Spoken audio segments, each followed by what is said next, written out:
Hi hello welcome back ಪುಷ್ಪ cooking channel friends. ಬನ್ನಿ friends, ಇವತ್ತು ನಾನು ಸ್ನ್ಯಾಕ್ಸಿಗೆ ಮಂಡಕ್ಕಿ ಒಗ್ಗರಣೆನ ಮಾಡ್ತಾಯಿದ್ದೀನಿ. ಅದನ್ನು ಹೇಗೆ ಮಾಡಿದೆ ಅಂತ ನಿಮ್ಮ ಜೊತೆ ಶೇರ್ ಮಾಡ್ಕೋತೀನಿ. ಹಾಗೆ ಅದಕ್ಕಿಂತ ಮುಂಚೆ ಯಾರೆಲ್ಲ ನನ್ನ ವೀಡಿಯೋಸ್ನ ನೋಡ್ತಿದ್ದೀರಾ ಅವರೆಲ್ಲರೂ ದಯವಿಟ್ಟು ಆದಷ್ಟು ಸಬ್ಸ್ಕ್ರೈಬ್ನ ಮಾಡ್ಕೊಳ್ಳಿ.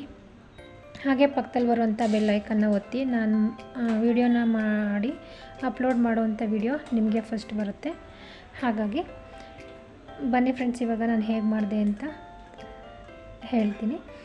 ಒಂದು ಬಾಣಲಿನ ಇಟ್ಬಿಟ್ಟು ಅದಕ್ಕೆ 1-2 ಸ್ಪೂನಷ್ಟು ಆಯಿಲ್ನ ಹಾಕಿ ಫಸ್ಟು ನೆಲಗಡಲೆ ಬೀಜನ ಹುರಿದು ಎಕ್ಸ್ಟ್ರಾ ಎತ್ತಿಟ್ಕೊತಾ ಇದ್ದೀನಿ ಬೇರೆ ಒಂದು ಪ್ಲೇಟಿಗೆ.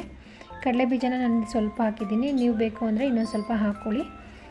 ಅದಾದ ನಂತರ ಇದಕ್ಕೆ ಹುರಿಗಡಲೆನ ಹಾಕಿ ಹಾಗೆ ತೆಂಗಿನಕಾಯಿನ ಪೀಸ್ನ ಚಿಕ್ಕದಾಗಿ ತೆಳುವಾಗಿ ಕಟ್ ಮಾಡ್ಕೊಂಡಿದ್ದೀನಿ.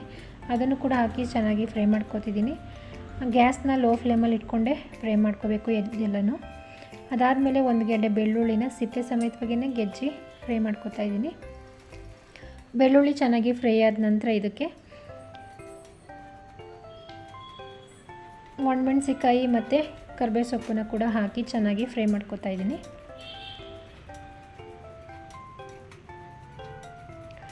ನೋಡಿ, ಇವಾಗ ಇದಕ್ಕೆ ಸ್ವಲ್ಪ ಅರಿಶಿನ ಪುಡಿ, ಹಾಗೆ ಒಂದು 1/4 ಸ್ಪೂನಷ್ಟು ಅಚ್ಚ ಪುಡಿ, ಹಾಗೆ ರುಚಿಗೆ ತಕ್ಕಷ್ಟು ಉಪ್ಪು, ಇದಿಷ್ಟನ್ನು ಹಾಕಿ ಚೆನ್ನಾಗಿ ಫ್ರೈ ಮಾಡ್ಕೊತೀನಿ. 1-2 ನಿಮಿಷ ಚೆನ್ನಾಗಿ ಫ್ರೈ ಮಾಡ್ಕೊಂಡಾದಮೇಲೆ ಇದಕ್ಕೆ ಮಂಡಕ್ಕಿಯನ್ನು ಹಾಕಿ ಚೆನ್ನಾಗಿ ಮಿಕ್ಸ್ ಮಾಡ್ಕೊತೀನಿ. ಅದ್ರ ಜೊತೆ ಮೊದಲೇ ಹುರಿದಿಟ್ಕೊಂಡಿರುವಂಥ ನೆಲಗಡಲೆ ಬೀಜ ಕೂಡ ಸೇರಿಸಿ ಮಿಕ್ಸ್ ಮಾಡ್ಕೊತೀನಿ. ನೋಡಿ, ಇವಾಗ ತುಂಬ ಟೇಸ್ಟಿಯಾಗಿರುವಂಥ ರುಚಿಯಾಗಿರುವಂಥ ಮಂಡಕ್ಕಿ ರೆಡಿ ಆಯಿತು. ಸೊ ನಮ್ಮನೇಲಿ ಈ ಥರ ಮಾಡಿಕೊಂಡ್ರೆ ಎಲ್ರಿಗೂ ತುಂಬಾ ಇಷ್ಟ.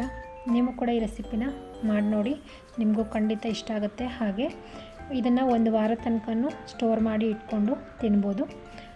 ಯಾವುದೇ ರೀತಿಯಲ್ಲೂ ಮೆತ್ತಗಾಗೋದಿಲ್ಲ ಮಂಡಕ್ಕಿ, ತುಂಬಾ ಚೆನ್ನಾಗಿರುತ್ತೆ. ಹಾಗೆ ಸಂಜೆ ಟೈಮು ಇದ್ರ ಜೊತೆ ಕಾಫಿ ಅಂತೂ ಇದ್ದರೆ ಇನ್ನೂ ತುಂಬಾ ಚೆನ್ನಾಗಿರುತ್ತೆ, ಸೂಪರಾಗಿರುತ್ತೆ. ನೋಡಿದ್ರಲ್ವ ಈ ರೆಸಿಪಿನ ಹೇಗೆ ಮಾಡಿದೆ ಅಂತ. ನೀವು ಕೂಡ ಈ ರೆಸಿಪಿನ ಟ್ರೈ ಮಾಡಿ, ನಿಮಗೂ ಕೂಡ ಇಷ್ಟ ಆಗುತ್ತೆ. ಹಾಗೆ ನನ್ನ ಚಾನಲ್ನ ಯಾರ್ಯಾರು ನೋಡ್ತಿದ್ದೀರಾ ಅವರೆಲ್ಲರೂ ಸಬ್ಸ್ಕ್ರೈಬ್ ಮಾಡ್ಕೊಳ್ಳಿ. Thank you so much.